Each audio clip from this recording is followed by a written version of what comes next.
बिस्मिल्लाहिर्रहमानिर्रहीम, अस्सलाम वालेकुम। जियो न्यूज़ पर आप देख रहे हैं आपस की बात और मैं हूं मुनीफ फारूक। आपने देखा मरियम नवाज शरीफ साहिबा नायब सदर हैं पाकिस्तान मुस्लिम लीग नून की, आज मीडिया से गुफ्तगू कर रही थी। आज ही लीडर ऑफ द ऑपोजिशन जनाब शहबाज शरीफ साहब ने, जो कि प्रेसिडेंट हैं मुस्लिम लीग नून के, उन्होंने कहा कि ये एक अवाम दुश्मन बजट है और इसको हम मुस्तरद करते हैं। और इसको ये भी उन्होंने मुतालबा किया कि हुकूमत इस बजट को इसी तरीके से वापस ले ले। ये कितना काबिल अमल है ये बात, और साथ ही साथ जो बात कही जा रही है अपोजिशन की तरफ से बारहा, वो यही कि इसको पास नहीं होने दिया जाएगा। अब ये आ जाता है नंबर्स गेम के ऊपर, लेकिन पाकिस्तान की तारीख के अंदर अगर देखा जाए तो ये बात बहुत से जगह पर डिस्कस हो रही है कि पिछले 6, 7, 8 बजट या 10 सालों के बजट आप देख लीजिए, हर बजट के बाद एक ही तरह का स्टेटमेंट आता है कि अवाम दुश्मन बजट है, गरीब दुश्मन बजट है, अमीर का बजट है, IMF का बजट है। इसी तरह के स्टेटमेंट्स हैं जो कि अगले दिन अखबारों में छपते हैं। साथ ही साथ ये मामला है, और आज जहां माहौल अच्छा रहा नेशनल असम्बली का, लीडर ऑफ द अपोजिशन ने बड़ी तवील तकरीर की, जनाब शहबाज शरीफ साहब ने, फिर जनाब उमर अयूब साहब ने उसका जवाब दिया। माहौल अच्छा रहा, लेकिन सेनेट के अंदर आज काफ़ी बदमज़गी देखने को मिली। ये भी मामलात कुछ हमारे सामने मौजूद हैं। एक मामला जिसके ऊपर अभी तक स्पीकर के साथ मामला लटका हुआ है अपोजिशन का, वो है आसिफ जरदारी साहब और साद रफ़ीक साहब और दीगर मेंबरान जो कि इस वक्त या जेल के अंदर हैं या किसी इदारे की तहवील में हैं, उनके प्रोडक्शन ऑर्डर्स का। क्या वजह है कि हुकूमत या जो स्पीकर है नेशनल असम्बली के जनाब असद कैसर साहब, वो उस पर अभी तक कोई कार्रवाई नहीं कर पा रहे। इसको डिस्कस करने के लिए मेरे साथ मौजूद हैं इस्लामाबाद से दानियाल चौधरी साहब, मरकज़ी रहनुमा है पाकिस्तान मुस्लिम लीग नून। चौधरी साहब आपका बहुत शुक्रिया। नाज बलोच साहिबा MNA हैं पाकिस्तान पीपल्स पार्टी की, इस्लामाबाद से मेरे साथ मौजूद हैं, आपका शुक्रिया। और डॉक्टर शहबाज गिल साहब चीफ स्पोक्स पर्सन है to the chief minister Punjab, Pakistan Tehreek Insaf की नुमाइंदगी ये करें। डॉक्टर साहब आपका भी बहुत शुक्रिया। ज़रा हुकूमत के पास हम आएंगे, हुकूमत के पास आजकल बातों के जवाब होते हैं, लेकिन ज़रा मैं अपोजिशन से पूछ लूँ, क्या नज़र आता है नाज बलोच साहिबा आपको, अब तक जितनी भी कमिटमेंट्स या जितनी भी कोशिश कर बैठे हैं आप आसिफ जरदारी साहब के प्रोडक्शन ऑर्डर्स के लिए, क्या वजह है, क्यों अभी तक आपको क्या लग रहा है, क्यों अभी तक स्पीकर कन्विंस नहीं हो पा रहे इस बात पर? बिस्मिल्लाहिर्रहमानिर्रहीम। देखिए, ये इंतहाई अफसोस की बात है कि ख़ुद आज स्पीकर साहब, जबकि दोपहर को हमारी मुलाकात हुई उनसे, हमने उनसे प्रोडक्शन ऑर्डर्स के लिए, जो कि रेगुलरली हम उनसे जाके इसके लिए डिमांड कर रहे हैं कि ये उनकी स्पीकर की सवाबदीद में है कि वो दे सकते हैं production order. It's not for the very first time. इससे पहले शहबाज शरीफ साहब प्रोडक्शन ऑर्डर्स जारी हुए हैं और हर दौर में होते रहे हैं। इवन मोहतरमा बेनज़ीर भुट्टो साहिबा के दौर में, जबकि रूल्स वाजे नहीं थे, उस वक्त भी शेख रशीद के प्रोडक्शन ऑर्डर्स जारी किए थे। जावेद हाशमी साहब के प्रोडक्शन ऑर्डर्स 3 साल तक उनको मिलते रहे। तो ये एक अनहोनी कोई चीज़ हम डिमांड कर रहे हैं, लेकिन अफसोस से कहना पड़ रहा है कि स्पीकर साहब हमें बहुत ही जो है वो बेबस दिखाई दे रहे हैं। और वो पहले दिन से वो यही कहते आ रहे हैं कि जी मैं लीगल चीज़ों को देख लूँ। हम समझ नहीं पा रहे कि क्या ऐसी परेशानी है, कौन सी ऐसी चीज़ है जो आड़े आ रही है, क्योंकि बहरहाल एक MNA यह हक रखते हैं कि वो अपने इलाके की नुमाइंदगी करे इस अहम मामले के ऊपर, बजट जैसे अहम मामले के ऊपर आके वो नुमाइंदगी करें। लेकिन हम उम्मीद रखते हैं, हम पर उम्मीद इसलिए है कि अभी हमें स्पीकर साहब ने प्रॉमिस किया है और उन्होंने कहा है कि चंद ही लम्हों में वो प्रोडक्शन ऑर्डर्स जारी करेंगे। So we hope for all the best. आपको आज एश्योरेंस मिल गई है, क्या आप ये कंफर्म करिए कि आसिफ जरदारी साहब का इसी बजट सेशन के अंदर अब प्रोडक्शन ऑर्डर जारी होने जा रहा है? जी, स्पीकर साहब ने ये कहा है कि वो ऑर्डर्स जारी करेंगे और हम उम्मीद रखते हैं, क्योंकि स्पीकर बहरहाल कस्टोडियन ऑफ द हाउस हैं और वो स्पीकर हमारे भी उतने ही स्पीकर हैं जितने वो हुकूमती नुमाइंदों के स्पीकर हैं। तो वी एक्सपेक्ट कि जिस तरह पहले ये रवायत चलती आई है प्रोडक्शन ऑर्डर्स की, इसी तरह से प्रोडक्शन ऑर्डर्स के ऊपर एक इशू क्रिएट नहीं किया जाएगा और अवामी नुमाइंदे को अवाम की नुमाइंदगी के लिए अहम मसले पे, बजट के अहम मसले ठीक है, मतलब आपको ये लगता है कि इस पे हो रहा जा रहा है? ठीक है डॉक्टर साहब, मैं before I come to this budget के ऊपर भी हम बात कर लेते हैं। Do you think there is an issue? आप जारी बात है, आप नुमाइंदगी कर रहे हैं अपनी जमात की भी यहाँ पर। असद कैसर साहब ने, शहबाज शरीफ साहब वो भी तहवील में, तो उनका प्रोडक्शन ऑर्डर जारी किया। ये why is it taking time? Asif Zardari साहब का MNA है, करते जारी, क्या फर्क पड़ जाएगा? Is it a big deal? जमाने के अंदाज बदल रहे हैं। आपके भी बदल रहे हैं? किसी जमाने में नाज साहबा हमारे साथ आपके बदल रहे? नाज साहबा किसी जमाने में हमारे साथ ही, तो वो भी चैलेंज करती थी स्टेटस को। अच्छा। तो अब वो फरमा रही हैं कि जैसे होता है वैसे होता रहना चाहिए। तो कोशिश तो हमारी पूरी है कि जैसे होता है वैसे ना हो। अगर तो आप किसी सियासी केस में अंदर हैं या कोई ऐसी चीज़ है तो समझ आती है, आपके प्रोटेक्शन ऑर्डर्स, कोई आपने स्पीच ऐसी कर दी। बट जब आप क्रिमिनल जब क्रिमिनल आपको अभी भी हम मिस करते हैं ना, इसलिए गिले शिकवे कर रहे हैं। अब हमारी कोलीग थी तो मिस कर रहे हैं, और ये भी देख रहे हैं कि आपको मुश्किल, ये भी कर रहे हैं कि आपको ऐसी चीज को डिफेंड करना पड़ता है जिसको आप कर नहीं पाते। उन्होंने बिल्कुल ही फारिग करा दिया कि आप मिस भी ना करें, उन्हें आगे चल दो। अच्छा, मिस भी नहीं करना आप। जितनी आप महंगाई द गुड वन एनीवे आपने कर लिया है, मुश्किल में तो आप लग रहे हैं। वो असल में आप तब वहां थी नहीं ना, इसलिए आपको पता नहीं था उन्होंने क्या किया, आप भूल गई हैं। जब आप इधर थी आप क्या बयान दिया करती थी उनके बारे में। लेकिन बहरहाल आसिफ जरदारी साहब का जो केस है उसको तो स्पीकर ही जवाब देगा, क्योंकि स्पीकर जो है वो कस्टोडियन है हाउस के, और ये उनका प्रेरोगेटिव है वो किसके प्रोडक्शन ऑर्डर इशू करते हैं और किसके नहीं करते। अगर आप मेरी पर्सनल राय पूछें, जो पार्टी में भी मैं देता हूं, तो बिल्कुल प्रोडक्शन ऑर्डर जारी नहीं होने चाहिए, भले हमारी पार्टी का बंदा हो भले दूसरी का। जब आप चोरी के केस में इन्वेस्टिगेशन में आप ओमनी ग्रुप के अकाउंट से करोड़ों अरबों रुपए की इन्वेस्टिगेशन हो रही है और आप उसके अंदर हैं, वहां से लाके आपने शहबाज शरीफ साहब से आज भाषण सुना है और उन्होंने दबा के झूठ बोला है, फ्लोर ऑफ द हाउस के ऊपर गलत बयानी की है। दरोग प्राइम मिनिस्टर को कह रहे थे, उन्होंने हिम्मत की केपीके के बारे में एक हॉस्पिटल नहीं बनाया, एक यूनिवर्सिटी नहीं बनाई, और वो करेक्टेड। और फिर आपकी एक अखलाकियात होती हैं, कई दफा हो जाता है मेरे से गलत स्टेटमेंट निकल सकती है। जब आपसे गलत स्टेटमेंट निकल गई तो आप हमेशा अपॉलॉजी करते हैं और आगे चलते हैं। उन्होंने कहा स्पीकर साहब मैं आपके साथ बहस में नहीं जाऊंगा, हालांकि उन्होंने वही उनको झूठा साबित किया। तो अगर तो गवर्नमेंट ने टैक्स पेयर के पैसों पर एक ऐसी तकरीर सुननी है ना खत्म होने वाली जिसमें सब झूठ है, बट हमने ये कर दिया।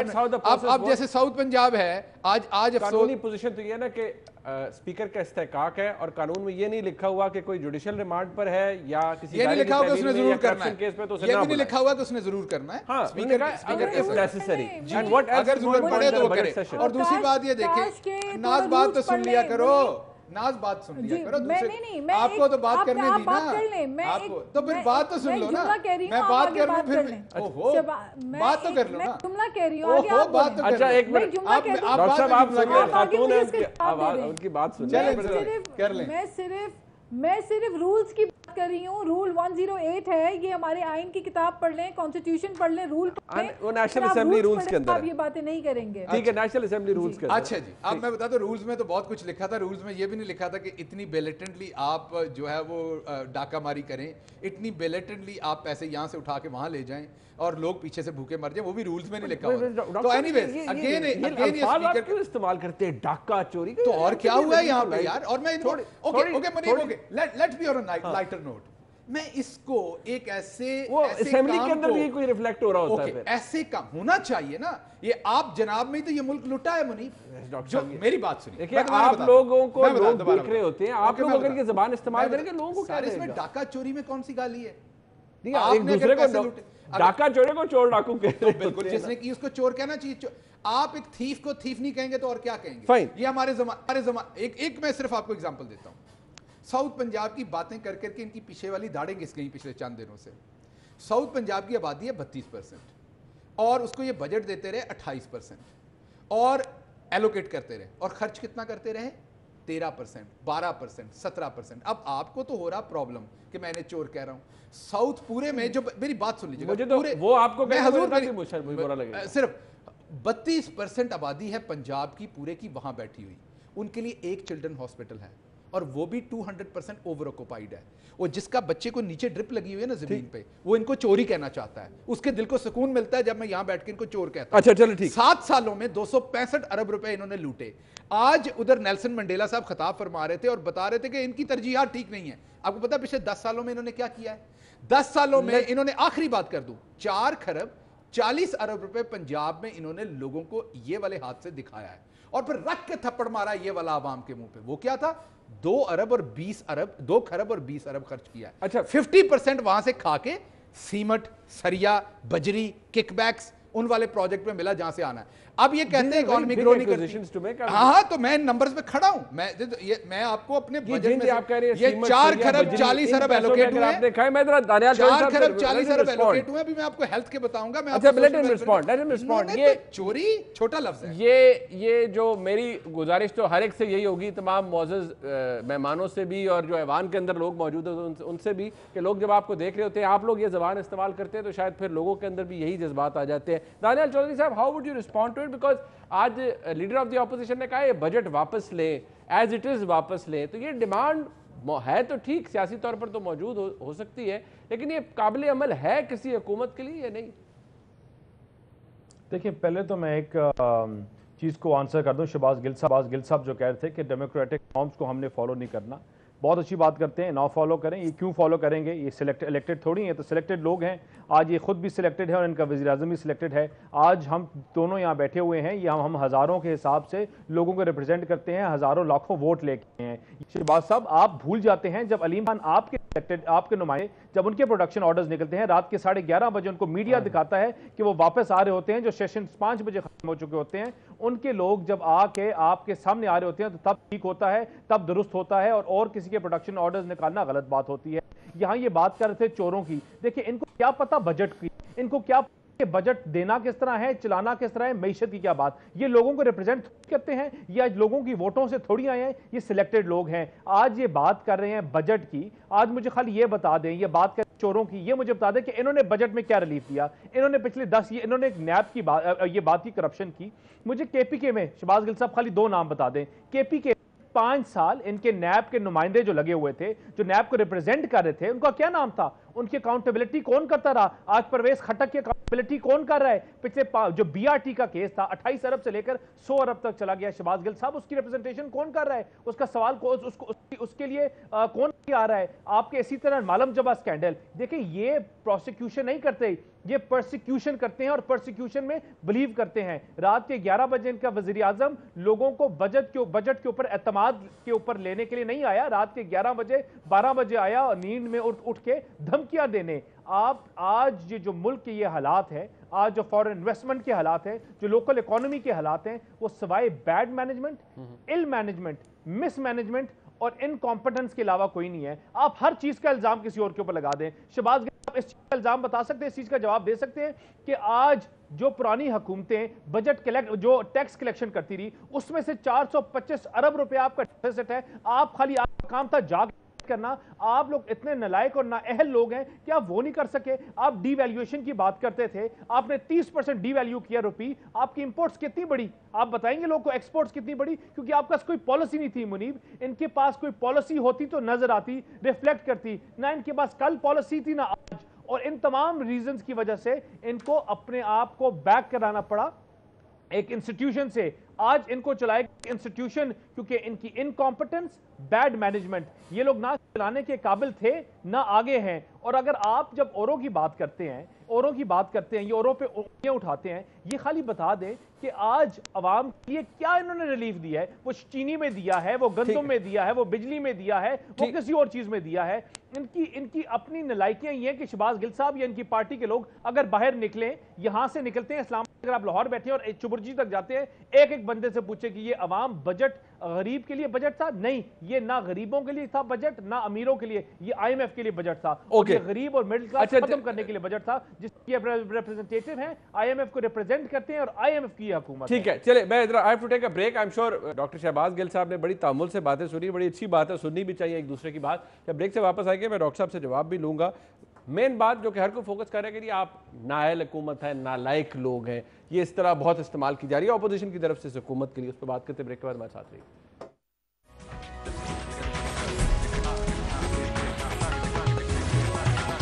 ये जो इस्तेलाह मैंने ब्रेक से पहले भी कहा इस्तेमाल की जा रही है इस हुकूमत के लिए। अब डॉक्टर साहब कुछ बातें वैसे as a matter of record, देखिए वज़ीर आज़म खुद कहते रहे लोग टैक्स देते हैं जब उन्हें हुकूमत पर एतबार होता है। एक बात फैक्ट है कि अभी तक जो टैक्स कलेक्शन के जो अहदाफ हैं वो ये हुकूमत हासिल नहीं कर सकी। आप FDI के अंदर देख लें तो एक मैसिव डिक्लाइन आया है, रिपोर्टेड है वो। इसकी क्या वजह है? ये I am talking, I have to name 2 things, और भी बहुत सी चीज़ें होंगी जिनके ऊपर हम बात एट लेंथ कर सकते हैं। इसकी क्या वजह है? इसकी वजह इनकॉम्पिटेंस या नालायकी नहीं है? अच्छा, इसका मैं जवाब देता हूँ। पहले दानियाल साहब ने कुछ चीज़ें कही वो मैं बता दूँ। एक तो सबसे पहले मैं बात करूँ कि कल्चर्स का फ़र्क होता है। हमारे कल्चर में इनकम्पिटेंट और नालायक कहना गाली नहीं लगता, चोर कहना गाली लगता है। आपने माइंड नहीं किया, हालांकि मुझे इनकम्पिटेंट भी उतना ही बुरा लगेगा जितना चोर को कहे बुरा लगेगा, क्योंकि इनकम्पिटेंट का मतलब नालायक है, निकम्मा, किसी काम का नहीं। इसी तरह वेस्ट में अगर आप किसी को झूठा कह दें तो आपके गले को पड़ जाता है, हमारे यहाँ नॉर्मल बात है, हम कह देते हैं। तो इसलिए ये ज़रा जहन में रखिए कि जब आप कहते हैं ना हम ऐसी, तो एक ऐसी शख्सी। दूसरा, इन्होंने कहा आप कौन सा वोट लेके आए हुए हैं। इनको मैं बता दूं इनकी इत्तला के लिए कि जिनको आजकल ये लीडर माने बैठे हैं वो आज तक काउंसलर नहीं बनी और उन्होंने एक वोट नहीं लिया। और इनको मैं अगली बात भी बता दूं दानियाल साहब, आपकी इन्फॉर्मेशन के लिए, कि वो ले भी नहीं सकती। अभी इलेक्शन पाकिस्तान में हो, मैं लड़ सकता हूं, वो लड़ भी नहीं सकती। उनको सजा हुई है और वो कैलबरी फॉन्ट में कैलबरी क्वीन होते हुए उन्होंने, वो गिल्टी हैं और उन्होंने एक गलत फॉन्ट, गलत डीड सुप्रीम कोर्ट में जमा कराई थी, जिसकी बेस पे उन्हें सजा हुई है। और इस टाइम वो सस्पेंडेड है, सजा आपको पता है, लेकिन वो बिल्कुल ख़त्म नहीं हुई अभी। वो अपना, आप वकील हैं, आप मेरे से बेहतर जानते हैं। तो एक तो जब भी आप किसी को ये बताएं, मैं अगली आपकी पार्टी के लिए अगली दफ़ा बता दूं कि आगे कोई बंदा बैठा हो जो किसी ऐसे पीपल्स पार्टी या मुस्लिम लीग नून किसी को कहें कि वो इलेक्टेड नहीं, तो याद कर लिया करें कि बिलावल भुट्टो साहब भी जब चेयरमैन बने तो वो इलेक्टेड नहीं थे और वो आप सबको चलाते थे पकड़ के। और इस तरह मरियम नवाज साहबा भी इलेक्टेड भी नहीं है और हो भी नहीं सकती, और वो भी आप सबको चलाते। तो एक तो ज़रा अपने तरफ भी आईना देख लिया करें, जो आपकी लीडर हैं जिनको फॉलो करते हैं। दूसरा, उन्होंने लाइक तो वो माशाल्लाह बहुत थी, जब प्राइम मिनिस्टर को बार बार नालायक कहने की कोशिश करती हैं, लाइक तो वो बहुत थी। उन्हीं की लाइकी की वजह से तो उनके फादर को किंग एडवर्ड के प्रिंसिपल को निकालना पड़ा था। उन्हीं की लाइकी की वजह से रावलपिंडी मेडिकल कॉलेज में जब उनका एडमिशन हुआ, वहाँ पे रावलपिंडी में जाके तो पहले ही जो सेमेस्टर था उसमें वो फेल हो गई, निकलना पड़ा। अब आप कहेंगे जातियात, मुझे पता था आपने ये कहना, हालांकि वो प्राइम मिनिस्टर के बारे में मैं यही कह रहा हूँ, हमारा कोई दिल नहीं होता, मेरा कोई इंटरेस्ट नहीं होता पर्सनल, लेकिन that's what all day she does. She is frustrated, Mrs Safdar is frustrated all day, she send tweets के ऊपर बात कर रही है, कोई भी कर रहा है, आप उसका जवाब दीजिए। जी मैंने 2-3 चीजें आपको जवाब दी इनकी, ये जो बात करते हैं। आगे चलते हैं। अब आपने बात की, इन्होंने तीसरी बात की कि ये गरीबों का बजट नहीं अमीरों का था। मुझे नहीं पता किस हिम्मत के साथ ये बात करते हैं। मैं इनको एक और आईना दिखाता हूँ।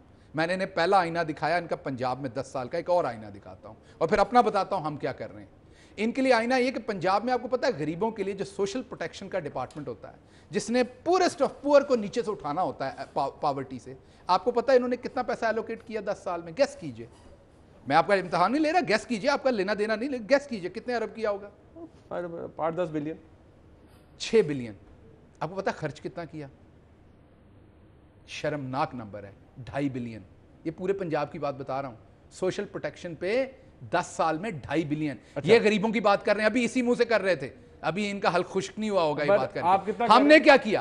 पहले साल 6 बिलियन, एक साल में 6 बिलियन।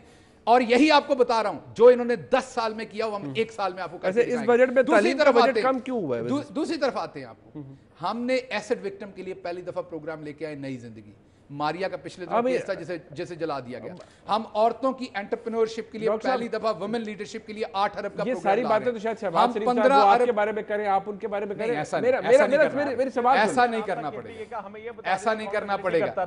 वो उन्होंने कुछ सवाल ऐसा नहीं करना पड़ेगा कि सब यहाँ इस हमाम में सारे एक जैसे नहीं है, यहाँ बहुत फर्क है। मैं कह रहा हूँ इस हमाम में हमारे लीडर से जब उमर यूब साहब ने यही बातें कर ली है, हमारे लीडर से जब सुप्रीम कोर्ट ने पूछा तो उन्होंने ये नहीं कहा कि हुजूर ये है वज़राए, ये है कतरी लेटर, ये है कैलबरी।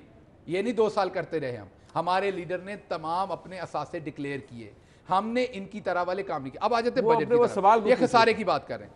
एक नंबर आपसे खैबर पख्तूनख्वा के हवाले से। अच्छा, खैबर पख्तूनख्वा का मैं एक लफ्ज में जवाब।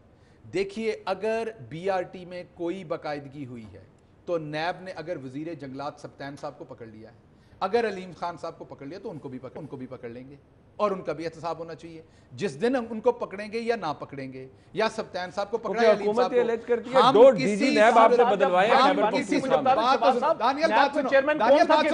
दानियल आपकी बारी में बोला नहीं, बात सुनो, चुप करके बात सुनो। जब हमने हमारी गवर्नमेंट में ना तो हम कहते हैं कि सुप्रीम कोर्ट में बुत बैठे हुए हैं, नाम सज्जाद अली शाह साहब के ऊपर जाके हमला करते हैं सुप्रीम कोर्ट में, नाम जस्टिस को यूं नहीं, को but टेलीफोन अच्छा, करके फैसले करवाते things have हैं। moved हम on। मैं हमेशा तो आज की बात कर रहा मूव हूं। नहीं, आप हमेशा किसी शख्स को जब ऑफिस देते हैं आप उसका पास देखते हैं, इसीलिए सीवी होता है। कुछ मूव ऑन नहीं हो सकता। ये चोर थे, ये सर्टिफाइड चोर हैं और ये चोर रहेंगे। दानियाल साहब, ये मैं दानियाल साहब ने जो बात की ना, मैं तो आज की बात कर रहा हूं और मैं अगली बात मैं तो बजट की बात कर रहा हूं। उन्होंने कुछ बात अगली बात पॉइंटेड बात की, मैं अगली बात बजट की बात पे आपको जवाब दे दूं। देखिए, ये एक बात बार बार करते हैं आवाम को समझाने के लिए, बता दूं, ये कहते हैं इकोनॉमिक ग्रोथ हमारी ग्रोथ देखिए, जीडीपी क्या थी तो नहीं थी। मैं बताने लगा हूं आपको, यही इसलिए कि हो सकता है आपने इकोनॉमिक्स के आप एक्सपर्ट हो सकता ना हो, मैं बता दूंगा। ग्रोथ में 3 चीजें होती हैं आपकी। एक चीज होती कंजम्पशन, एक होती है फॉरेन इन्वेस्टमेंट्स या इन्वेस्टमेंट्स, और तीसरी नेट एक्सपोर्ट माइनस इंपोर्ट। हमारे मुल्क में डाटा आपको दिखता है कि इन्वेस्टमेंट भी गिरी over the years। ठीक, डॉक्टर साहब, this is your argument, actually I have very limited मैं time। कोई खत्म कर रहा हूं, मैं से कोई खत्म कर रहा हूं। लेंथ बात की है, मैं आपने कोई खत्म कर रहा हूं। आपने बड़ी लेंथ बात की। बहरहाल वो जो ग्रोथ थी वो आर्टिफिशियल थी, वो कर्जे लेके सिर्फ इंटरनल कंजम्पशन मैं पे ग्रोथ अपने थी। मेहमानों आपके करंट डेफिसिट को ये 2.5 बिलियन से बढ़ा के 19 बिलियन पे लेके गए। ठीक, अच्छा चले ठीक है, जरा ओके, मैं जरा मिला था 19 मैं बिलियन। जरा नाज बलोच साहिबा से पूछ लूं। नाज बलोच साहिबा, बात ये है जो बजट के हवाले से, अब जारी बात है वो वर्ड अगेंस्ट होता है एक दूसरे के खिलाफ। ये बजट एज इट इज वापस हो जाना चाहिए, ये आर्गुमेंट है लीडर ऑफ द ऑपोजिशन है। किस हद तक ये काबिल अमल बात है? मुनीब, देखें, पहले तो मैं ये कहना चाहती हूँ कि बात करते हैं हम मईशत की, सवाल गंदम, जवाब चना। या बात हम मईशत की करें, बात हम बजट की करें, और हमें भाषण सुनने को मिल रहा है कि बिलावल भुट्टो ने किस उम्र में आके सियासत में हिस्सा लिया, वोट लिए नहीं लिए। वो इलेक्शन लड़े हैं, इलेक्शन कॉन्टेस्ट करके जीत के वो एमएनए बने हैं और अपने हल्के के लोगों की नुमाइंदगी करते हैं। तो एक तो ये कंपैरिजन जो है ना, ज़रा करेक्ट ड्रॉ किया करें। और दूसरी बात ये कि चाहे मरियम नवाज हो, चाहे अलीमा खान हो, तो हर खातून की इज्जत होती है। और मेरा ख्याल है जो कल्चर की आप बात कर रहे थे वो इक्वली अप्लाई होता है। जैसे रिस्पेक्ट अलीमा खान की होती है, की जाती है, दूसरी पार्टीज करती हैं, वैसे ही आप मरियम नवाज की भी रिस्पेक्ट करें एज ए वुमेन। मुझे इस बात के ऊपर ऑब्जेक्शन है कि आप किसी भी अपोजिशन से ताल्लुक रखने वाली पार्टी की खवातीन से आप लोगों का रवैया जो है वो अच्छा बात करने का नहीं है। अपना एटीट्यूड दुरुस्त करें, सियासत पे बात करें, मईशत पे बात करें, इकोनॉमी पे बात करें, सब्जेक्ट पे बात करें। मैंने क्या कहा?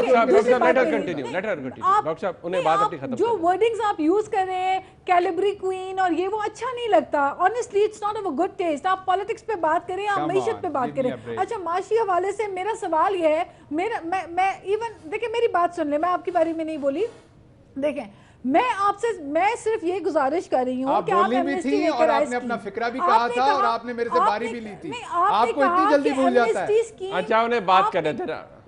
देखिए, मेरी गुजारिश सुन ले मेरे भाई। जब मैं पीटीआई में थी, आप उस वक्त मैंने कभी आपको एक्टिव नहीं देखा। आप अचानक से पीटीआई में आए, आज आप मुझे भाषण ना दें please. I respect all the participants of the program, but मेरी बात मुकम्मल होने दें। देखिए, बात यह है कि जब आप बात करते हैं कि एमनेस्टी स्कीम आप लेकर आए, आपने कहा हम एमनेस्टी स्कीम लेकर आएंगे, 200 अरब लोग उसमें डिपॉजिट करेंगे, अवाम हम पे एतमाद करती है, अवाम ट्रस्ट करती है। हुआ क्या कि अब 3 दिन रहते हैं और आपकी एमनेस्टी स्कीम के अंदर लोगों ने 45 करोड़ से ऊपर 1 रुपया नहीं दिया। तो is this the level of trust? आपकी फॉरेन डायरेक्ट इन्वेस्टमेंट 49% शार्पली जो है वो नीचे जाके गिरी है। उसके अलावा आप मुझे ये बताइए कि आपने जो अवाम के ऊपर बर्डन डाला है, जो टैक्स का बर्डन आपने अवाम पे डाले वो अलग, फिर आपने 5000 अरब का कर्जा 11 महीने के अंदर डेट आपने ले लिया, जिसके ऊपर आप दूसरों को रोते थे। फिर आप करेंसी डिवैल्यूएशन के ऊपर आ जाएं, 124 पे आपको डॉलर मिला, आज 157 पे भी मार्केट में अवेलेबल नहीं है। क्या आते थे कि 1 रुपया करेंसी डिवैल्यू होती है तो अरबों रुपए का नुकसान होता है?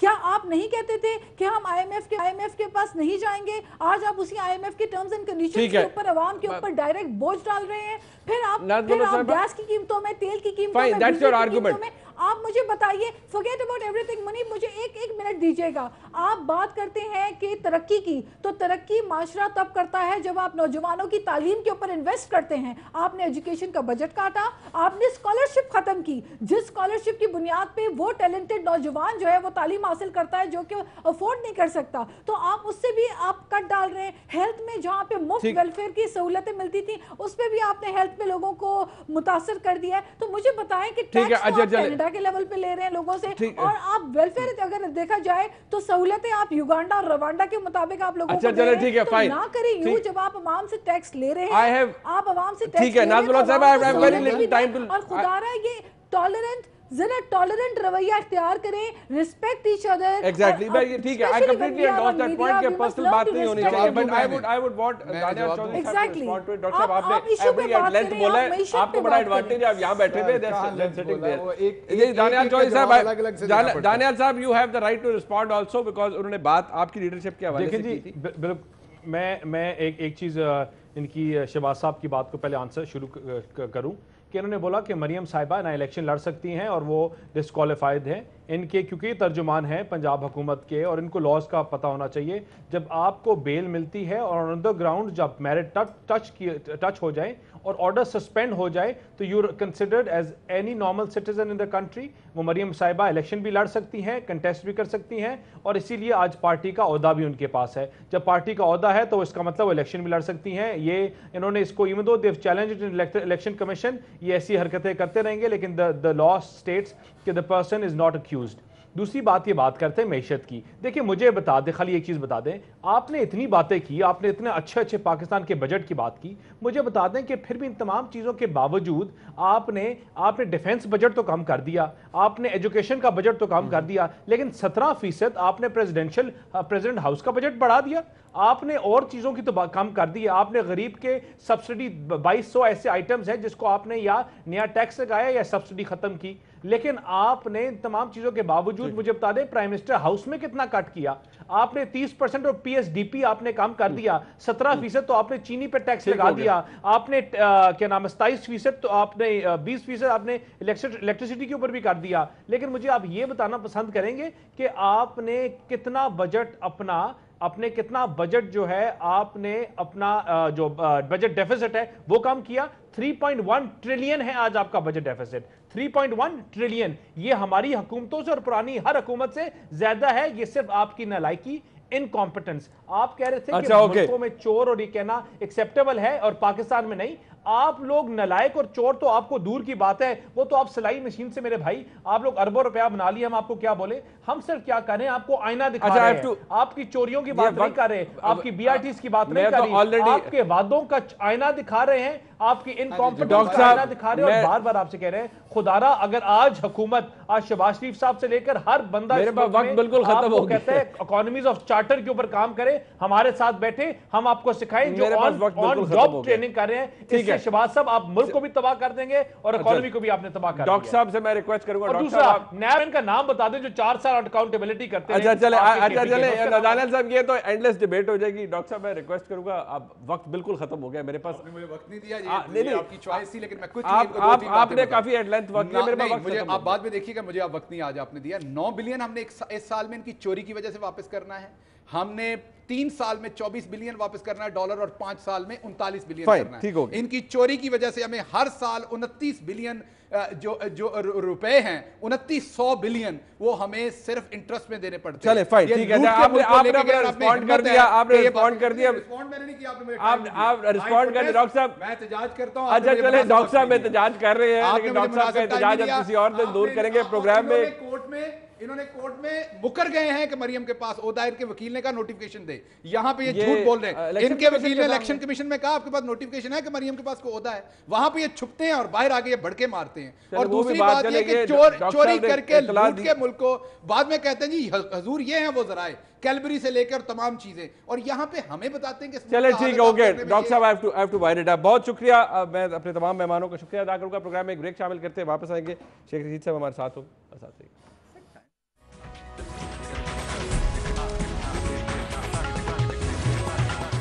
सियासत में तबसरों और तज्जियों की अहमियत बहुत ज़्यादा होती है, लेकिन अगर वो तज्जिया शेख रशीद साहब का हो और अगर वो फोरकास्ट जो शेख रशीद साहब दें तो उसकी अहमियत और ज़्यादा बढ़ जाती है। मेरे साथ मौजूद है वफाकी वज़ीर रेलवे जनाब शेख रशीद अहमद साहब। शेख साहब बहुत शुक्रिया, आपने अपना कीमती वक्त दिया। बहुत कुछ है पूछने के लिए शेख साहब आपसे।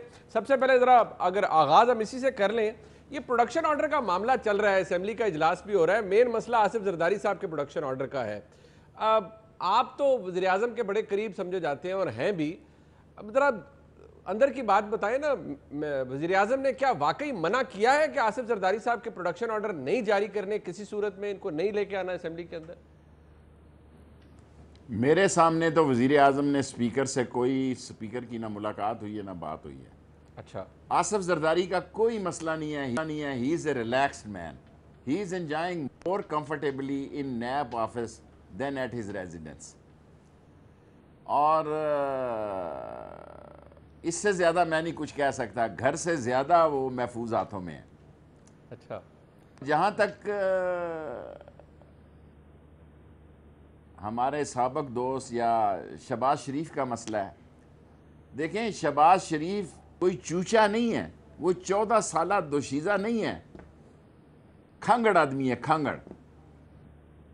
और सारे मसलों में देखें उसकी और मेरी मदर पार्टी एक ही, मदर पार्टी समझते हैं ना, मुस्लिम लीग। और वो क्या वो शेर है कि वो कहीं भी गया लौटा मेरे पास आया, बस यही बात है अच्छी मेरे हर जाई की। सो वो जहां भी जाएगा वापस महफूज हाथों में आएगा। पहले भी नवाज शरीफ को उसने रहाई दिलाई, नवाज शरीफ वैसे ही सुमन यानी मैं न मानू है जी, सही। वो मैं न मानू की रिट लगा रहा था फजूल, उसने मैनेज किया। बेनज़ीर जब आ गई तो उसका सारा हालात बेहतर हो गए। असल मसला ये है कि ढील ज्यादा शहबाज को मिलेगी या फरियाल को मिलेगी, दैट इज द केस। मैंने आपको इतनी बड़ी खबर पहले दी थी कि भाई ये कुछ नहीं होगा, टैं फिश हो जाएंगे। कौन तहरीक चलाएगा जी, कैसी तहरीक चलेगी? और ये बजट पास नहीं होगा तो इनको पता नहीं है कि उसका नतीजा क्या निकलेगा। हाँ, ठीक। इतने चूचे नहीं है ये, मीडिया खेल रहे हैं। अच्छा शेख साहब, आपने एक बात ये भी की थी, आपकी देखिए आपकी जो पेशेंट गोई गिरफ्तारियों के हवाले से वो दुरुस्त साबित हुई, मैंने वो भी पूछना है आपसे, लेकिन अब आपने एहतजाज की बात कर दी। आपने खुद ही कहा था कुछ रोज कबल कि इस हुकूमत को खतरा मौलाना फजल रहमान साहब से है। मौलाना फजल रहमान साहब लोग तो बाहर निकाल सकते हैं, उनका शो भी बड़ा होता है जहां पर भी वो जलसा करें। क्या आप भी ये समझते हैं कि आपने लफ्ज इस्तेमाल किया था कि मौलाना साहब बिफरे हुए हैं, क्या अब भी आप समझते हैं वो खतरा मौजूद है? टल गया है। देखें मौलवी इनको इस्तेमाल करना चाहता है, ये मौलवी को इस्तेमाल करना चाहते हैं। आसिफ जरदारी बिलावल को इस्तेमाल करना चाहता है, बिलावल लीडर बनना चाहता है। शहबाज शरीफ मरियम नवाज शहबाज को भेंट चढ़ाना चाहती है, शहबाज चाहते हैं कि ये सारे भेंट में चढ़ें, मेरा उल्लू सीधा हो। और सूरज मशरिक से मगरिब और मगरिब से मशरिक, शमाल से जनूब, कहीं से भी निकल सकता है। पाकिस्तान में कुछ भी हो सकता है। नवाज शरीफ और आसिफ जरदारी और शहबाज की सियासत नहीं हो सकती। शहबाज मकूल दामनों पे और फरियाल बीबी जो है थोड़ी बहुत पान मसाले की जो है वो कंसेशन मिल सकती है। लेकिन अगर कोई ये समझे, अभी कल मेरी खान साहब से तफसीली बात हुई है, मैं जियो पे आपस की बात में इतराफ़ करता हूँ कि मैं इस मुल्क का, इमरान खान का एक दोस्त और साथी, मैंने ये तजवीज़ दी जो कि सब मुझे पढ़ गए, सब तो नहीं पढ़े, इतनी जरूरत नहीं है, लेकिन मैंने ये कहा जी जाने दें दोनों को, दफा बला गंद बला लइयों पार मैं समुंदर से आगे लंदन में। सही। हमारी लई नाला लई है ना, तो वो मेरे जहन में फंसी रहती है। अच्छा। मैंने ये कहा और इमरान खान ने मुझे कहा आप कह रहे हैं शेख साहब। मैंने कहा जी मैंने पाकिस्तान में सबसे ज्यादा जेल काटी है। मैं कहता हूं जी दफा करें, रिलैक्स हुकूमत करें, क्योंकि इनके पास पैसे इतने हैं, इनके पास पैसे इतने हैं कि गरीब की मजबूरियां किसी शक्ल में भी खरीदी जा सकती हैं, राशन की शक्ल में, कैश की शक्ल में। इमरान खान का जो ये एक महीना सख्त महीना ज़रूर होगा, और आप ये देखेंगे कि जुलाई के बाद हालात किस तरह नॉर्मल हो जाएंगे। 5-6 तारीख को दस्तखत हो जाएंगे जी, 2 या 3 और 6 के दरमियान IMF के। ठीक है जी। IMF के दस्तखत के बाद जो है वो वर्ल्ड बैंक भी आ जाएगा और इस्लामिक बैंक भी आ जाएंगे। और जो सियासत जन्म पा रही है हमारे पड़ोस में, कतरी भी आ रहे हैं इतवार वाले दिन। और मैंने ये बहुत पहले कहा था कि ट्रंप और इमरान की भी मुलाकात हो सकती है, प्राइम मिनिस्टर इमरान खान की। वो कब हो सकती है अभी मैं कुछ नहीं कह सकता, क्योंकि ट्रंप का भी कोई पता नहीं। आपने खुद कहा कि आपकी भरपूर कोशिश थी, असद उमर साहब की भरपूर कोशिश थी, फिर भी शुगर माफिया बहुत बड़ी सब्सिडी लेने में कामयाब होगा। अब ये शुगर माफिया आपको मुझे बताने की जरूरत नहीं है कौन? क्या इनमें से कुछ लोग ऐसे हैं जो कि बहुत सारी पार्टियां, हर हुकूमत में इनका बंदा बैठा होता है। मैंने इस कैबिनेट में कहा इस वक्त हुकूमत में कौन है सर? आज सुनो मुझे सर, सारे जितने नाम लेने का क्या फायदा, मैं अक्लमंदों से मुखातिब हूं। अगर आपके प्रोग्राम देखने वाले बेवकूफ लोग हैं तो वो टीवी बंद कर दें। किसको नहीं पता इस मुल्क में, कल की कैबिनेट में मैंने कहा हुजूर, मैंने कहा इन्होंने बीजिंग में मुझे थ्रेट किया प्राइम मिनिस्टर साहब, ये मैं एज ए मिनिस्टर कह रहा हूं कि तुम बाद आ जाओ, क्योंकि मैं तो सारे मुल्क में गुड़ की जो है ना जी भट्टियां लगाना चाहता था और मैं गुड़ की तहरीक चलाना चाहता था इस शुगर माफिया को साइज में करने के लिए। लेकिन देखें ना, 42-50 रुपए से 72-75 रुपए पे चीनी भी होगी और सब्सिडी भी ले गए। और यही हाल जो है वो आप्टमा वालों का होगा जी। बट ये वज़ीर-ए-आज़म की क्या मजबूरी थी? शेख साहब फरमाइएगा, वज़ीर-ए-आज़म की क्या मजबूरी? कोई मजबूरी नहीं थी। फिर वजह क्या है? फिर कैसे ले गए? मैं ऑनेस्ट टू गॉड कहना चाहता हूं कि वज़ीर-ए-आज़म ने कहा लगाओ भट्टियां। वज़ीर-ए-आज़म ने ऑर्डर दिया है उसको, आजम खान साहब को, आजम खान प्रिंसिपल ऑफिसर को वज़ीर-ए-आज़म ने ऑर्डर दिया कि 2 सूबों में हमारी हुकूमत है, उनको को क्या तकलीफ है तुम्हें गुड़ की भट्टियों से। एक आर्डिनेंस है, उस आर्डिनेंस के सहारे ये बड़ा माफिया, देखें ना, ये बड़ी बड़ी फैक्ट्रियों वाले सियासतदान ये एक्साइज एंड ड्यूटी के अफसर अपने लगाते हैं। ये शुगर माफिया में जो चीनी कितनी बोरी निकली नहीं निकली ये अपने लगाते हैं। सजा गरीब भुगत रहा है। 90 से 100 बिलियन रुपए की हमने छूट दी है जी गैस और बिजली की इस इंडस्ट्रीज को। डॉलर हो गया 157 का, 90-100 अरब। ये मैं आपके सामने बयान नहीं दे रहा, ये बयान मैंने कैबिनेट में दिया है, क्योंकि कैबिनेट में हर एक की तर्जमानी है। मैं गरीब की आवाज हूं, मैं गरीब की आवाज हूं, इमरान खान के साथ हूं।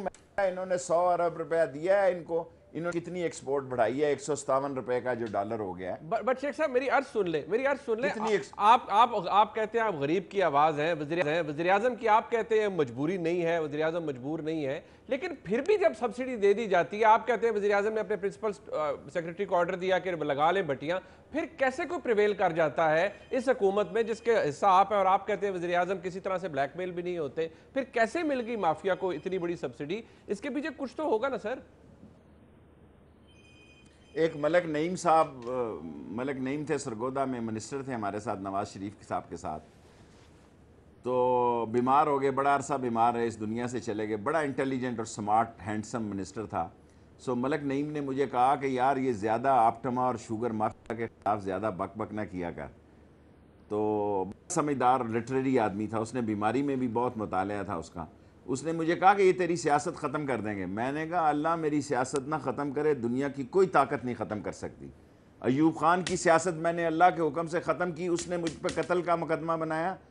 मैंने याह्या खान की सियासत ख़त्म की, मैंने जुल्फ़कार अली भुट्टो ने मुझ पर कत्ल का मुकदमा बनाया अल्लाह के फजलो करम से। और मैंने नवाज शरीफ की भी नामा केस, मेरा केस था 62 और 63 का, बाकी केस तो भी लगा हुआ है, नैब शैब वाले केसेस। ये जरा बताइए, आपने ऑपोजिशन के लोगों का तो बता दिया था, झाड़ू फिर गया और वाकई बहुत से लोगों की, आम लोगों की गिरफ्तारियां हो गई।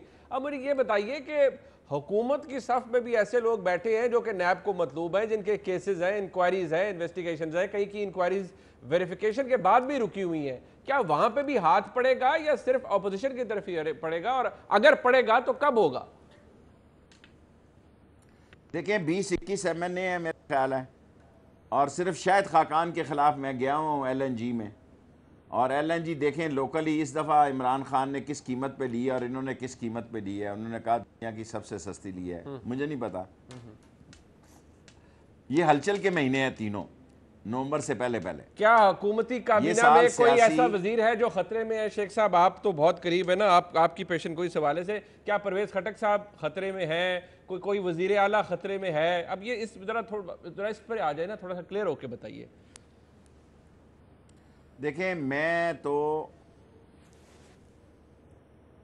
पहले कह चुका, मेरा ख्याल था कि असद उमर कैबिनेट में आ जाएगा, और मेरी बात प्राइम मिनिस्टर साहब से भी हो गई थी, और असद उमर घर भी छोड़ गया मेरे पड़ोस में। मैंने उसको कहा था घर ना छोड़, ईद के बाद तू आ जाएगा, कॉमर्स में मिनिस्टर आ जाएगा या तवानाई में। So in the end he told me that he is not coming. ये फाइनल है कि वो नहीं आ रहे काबीना में? का मतलब क्या? नहीं आ रहा हूँ, उसने मुझे यही कहा। मेरी उससे पहले कभी दोस्ती नहीं थी। जब निकाला गया तो क्योंकि मैंने उसके साथ काम किया, ईसीसी में हूँ और तवानाई में भी हूँ, गैस में भी। मेरा ये ख्याल था कि बहुत ही मेहनती और कॉम्पिटेंट आदमी है। और मैं उस दिन मीटिंग में ही बैठा हुआ था, हम सारे इकट्ठे थे, पीएम साहब भी थे। थोड़ी देर बाद उधर गया तो उसने मुझे टेक्स्ट किया। मैं इस निज़ाम का हामी नहीं हूँ, कभी देख लेता हूँ व्हाट्सएप पे क्या है। तो मैंने देखा कि उसने मुझे टेक्स्ट किया कि Sheikh Rashid, I have resign from cabinet. मैं कहा डोंट डू इट यार, what you are doing, don't do it. लेकिन वो इतने में प्रेस कॉन्फ्रेंस की तरफ जा चुका था। सो मैंने चीन में मिनिस्टर साहब से बात की, उन्होंने कहा कि नहीं कोई मसला नहीं, ईद के बाद उसको ले लेंगे। But just in budget meeting मैंने कहा भी तू आया नहीं कैबिनेट में, तेरी बड़ी शिद्दत से हम कमी महसूस करते हैं। उसने कहा no, I am not coming in the cabinet. Good enough, PTI जाने और वो जाने। ठीक, ये जो एमएनएस की बात की कर रही है मुस्लिम लीग नून, या बजट पास होने का मसला, आपने कहा पास हो जाएगा, वो कहते 10 से 15 ऐसे एमएनएस हैं जो कि हुकूमत से भी खुश नहीं है। शेख साहब, इस बात को तो आप भी समझते हैं ना, आपने कहा जब गरीब का चूल्हा ठंडा होगा तो वो बाहर निकलेगा। क्या आप मुतमईन हैं? आप तो हमेशा से, आपकी हल्के की सियासत है, लोगों में उठते बैठते हैं। आज का गरीब क्या खुश है इस हुकूमत से और इस बजट से, महंगाई से, इन्फ्लेशन से जो भी है? देखिए, कोई खुश नहीं है। मेरी अपनी जिंदगी के सोज में वो साज नहीं है। बट आई टेल यू, हम शाह परस्त लोग हैं। अच्छी भली हुकूमत में रहने के बाद बड़ा फिफरा चाहिए, हौसला चाहिए अपोजिशन में बैठने का। ये नहीं बैठे हुए अंदर से। ये बजट पास हो रहा है जी, ये बजट पास होने जा रहा है। आपने सवाल किया, मैं ये नहीं कहना चाहता था, मुमकिन है बाज हमारे दोस्त नाराज हो जाए। 20, 25, 30 लोग उनके कम होंगे वोटिंग वाले दिन। अच्छा। इमरान खान के लोग नहीं कम होंगे। यानी कि मैं आपको फिर दोहरा रहा हूं, 15-20 लोग उनके वोटिंग में कम होंगे, इमरान खान का कम होगा। पार्टी में होल्ड नहीं है। नून लीग जो है वो होल्ड कर गई है, मरियम पार्टी पे छा गई है और शहबाज शरीफ एक मसनूई सियासत करने जा रहा है।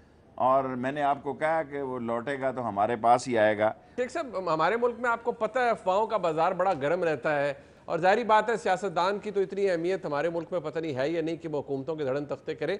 क्या ऐसी कोई अफवाह आपके नज़दीक उसकी अहमियत है? क्या आपको ये हुकूमत, इमरान खान साहब बतौर वज़ीर आज़म अपनी मुद्दत पूरी करते नजर आएंगे? लोग समझते हैं इमरान खान इतना भोला और सादा है। इतना भोला और सादा नहीं है।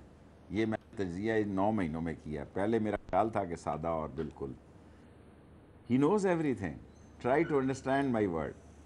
जो बात आप कहना चाहते हैं वो भी मैं समझ गया हूँ। मैं स्ट्रेट वे आता हूँ जी, मैं किसी से अल्लाह से डरता हूँ। ये सारे लोग मेरे बच्चे हैं, बच्चों की जगह हैं। सही। मैं दादा था गार्डन कॉलेज, हमारे बाजवा साहब वहाँ, और गार्डन का, मैं तो आपको पता ना, बड़ी देर तक गार्डन कॉलेज में ही सियासत करता रहा MSF की।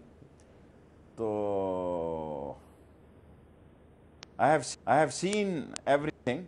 इस वक्त इमरान खान और जिनके बारे में आप बात करना चाहते हैं, इमरान खान और फौज एक ही नुक्ते पे है, एक ही लाइन और लाइन पे है, और एक ही जगह पे उनका खा रहा है। कल अल्लाह जाने कौन बशर है। सुनिए ना आपने वो कोई कवाली के, अल्लाह ही जाने कौन बशर है। बस मैं आपको ये बताना चाहता हूँ, इस वक्त मैं आपको इंटरव्यू दे रहा हूँ कि इनकी लाइन और लेंथ एक है, इनकी ज़बरदस्त अंडरस्टैंडिंग है। मैं अपनी बात पर कायम हूँ कि नवाज शरीफ की हुकूमत को तबाह करने में सबसे ज़्यादा मरियम बीबी का हाथ था, क्योंकि मैच्योर नहीं है, रियासत नहीं है। You can't defeat the experience and nobody can defeat the experience. Shahbaz Sharif तो फिर चाहता है कि पैचअप हो जाए, ठा करके सीने न लग जा, ठा करके। शहबाज फिर यही चाहता है, आओ मिलने सयाद। वैसे ठा करके हो भी जाता है बड़ा कुछ शेख साहब, ये भी आप जानते हैं। हमारे मुल्क में सियासत के अंदर तो बहुत कुछ हो सकता है, लेकिन मुझे शहबाज शरीफ से हर चीज मुतवक्के है। बट शेख साहब, मुझे टुवर्ड्स द वेरी एंड ये बताइए, आप कहते हैं कि उनकी सियासत मियां नवाज शरीफ की, शहबाज शरीफ साहब की नहीं है, बट फैक्ट ये है कि मियां नवाज शरीफ जेल के अंदर है, मियां शहबाज शरीफ को केसेस का सामने है, उनके बच्चों को केसेस का सामना है, लेकिन फिर भी मुस्लिम लीग नून अभी तक अपनी जगह मौजूद है। पार्टी टूटी नहीं है, लोगों ने डिफंक्ट नहीं किया, लोग गए नहीं है। क्या पार्टी की भी सियासत आपके नजदीक नहीं है, या पार्टी मौजूद रहेगी और शायद नई लीडरशिप सामने आए मुस्लिम लीग नून की भी? देखें, दरअसल पाकिस्तान में जब क़यादतें फेल होती हैं ना, तो नई क़यादतों को रास्ता मिलता है। जब आसफ जरदारी और नवाज शरीफ नाकाम हुए तो सेंटर की विकेट में से दुनिया में ऐसा कहीं नहीं हुआ कि इमरान खान ने, मेरी तरह इमरान खान चंद साल पहले एक ही सीट का सियासतदान था, but he work so hard, उसने इस तरह मेहनत की और ताश लगाया कि आज वो इस मुल्क का प्राइम मिनिस्टर है। उसकी सियासी ताश उसने फेंटी इस तरह कि इस मुल्क में नवाज शरीफ और शहबाज शरीफ को लोगों ने रद्द किया, और ऐसी ताश उसने सियासी खेली कि आज ये कहते हैं ये सियासतदान नहीं है, नलायक नहीं है, तुम्हें अपनी जगह पे पहुंचा दिए, ये नलायक आदमियों का काम है, ये लायक आदमियों का काम है, बेवकूफो, तुम्हें खुडे लाइन लगा दी है, तुम्हें धोबी पटका मारा है उसने। शेख साहब, लेट मी फिनिश नाउ। जब मेरे पास आमद आती है तो आप अंदर से मुझे रोक नहीं, प्लीज आप कंटिन्यू कीजिए। उसने टोकरा रख दिया है तुम्हारी सियासत पे। तुम कहते हो वो नलायक, तुम नलायक हो, जेलें काट रहे हो, माफिया मांग रहे हो, डबल विकेट के दोनों तरफ खेलने की कोशिश कर रहे हो, और कह रहे हो बजट नहीं पास होगा। बजट तुम्हारा बाप भी पास करेगा, तुम्हारी क्या हसीयत है कि बजट पास नहीं होगा। इस मुल्क को, हम मुल्क जो है पाकिस्तान सरहदों से नहीं टूट सकता, इंडिया के हमले से नहीं टूट सकता, पाकिस्तान इकोनॉमी के डिजास्टर से टूट सकता है, और पाकिस्तान इस कौम की सिर्फ नजरियाती या जुग्राफियाई सरहदों की मुहाफ़िज़ नहीं है, इस मुल्क की इकोनॉमी की स्टेबिलिटी की भी मुहाफ़िज़ है, और वो इमरान खान के साथ खड़ी है। शेख साहब, अब अगर मैं पूछ पाऊँ, आपने कहा इकोनॉमिक इश्यूज बहुत बड़े इश्यूज होते हैं, उसी से मसाइल दरपेश होते हैं। आपने इस बात का जवाब नहीं दिया कि जब आप लोगों में जाते हैं तो लोग क्या कहते हैं आपको, लोग खुश हैं, मुतमईन हैं, या अभी भी उम्मीद में है कि कोई बात नहीं, हम सह लेंगे सब कुछ? गरीब को कोई मसला है आज या नहीं है? लोग हमसे, देखें, मैं आपको दयानतदारी से बताता हूँ, मैं मुनाफिक सियासतदान नहीं हूँ, ना मैं झूठा सियासतदान हूँ। लोग हमसे खुश नहीं है, लेकिन हमसे नफरत नहीं करते। वो कहते हैं इनसे पैसे वसूल करो। अगर इनसे पैसे वसूल हो जाएं तो इस मुल्क में इमरान खान की बल्ले बल्ले हो जाएगी। ये वो बन जाएंगे, मिस्री क्या नाम था, मुर्सी बन जाएंगे। मुर्सी तो बहुत बड़ा आदमी था। ये तो झूठे और इकोनॉमिक थीफ्ट और करप्ट और डिसऑनेस्ट लोग हैं। ये जेलों में मर जाएंगे, पैसे नहीं देंगे। इसलिए मैंने कहा, देखें, इनकी उम्र के तकाजे ऐसे हैं कि थोड़ा ही ले लो यार, इनसे जान छुड़ाओ, इनको कहो जाओ यार लंदन, जान छोड़ो। तो क्या कहा इमरान खान साहब इस मुल्क के लोगों को? और आपके लिए कोई नए प्रोग्राम हो ताकि लोग ड्रामे देखें, जियो पे फिल्में देखें। ये फिल्म इतनी पोसीदा हो गई, आप इनको दिखाते हैं तो लोग कहते हैं अबू वो फिर आ गए अबू। शेख साहब, इमरान खान साहब ने क्या कहा वज़ीर आज़म साहब ने जब आपने उन्हें मशवरा दिया? ये ही डिडंट सपोर्ट मी। मैंने तो इवन ये कहा कि यार दफ़ा करो इनको। एक नदीम चंद मेरे साथ था, थोड़ा बहुत चेहरे से देख के मैंने कहा कि नदीम चंद जो है वो उसकी मोहब्बत भरी आंखें मेरी थी। बाकी तो ख्याल था कि लोग कहते हैं कि मैं दयानतदारी से मैंने उस वक्त ये कहा था, लेकिन अब बात बहुत आगे निकल गई है और अब बात दोबारा रिट्रीट हो रही है। एक कदम वो पीछे हट रहे हैं और एक कदम हम आगे बढ़ रहे हैं। सो बजट पास होगा, और ये जो ऐसी कटी कटा लाल गया, ये रेलू कटों ने कुछ नहीं बनना इनका।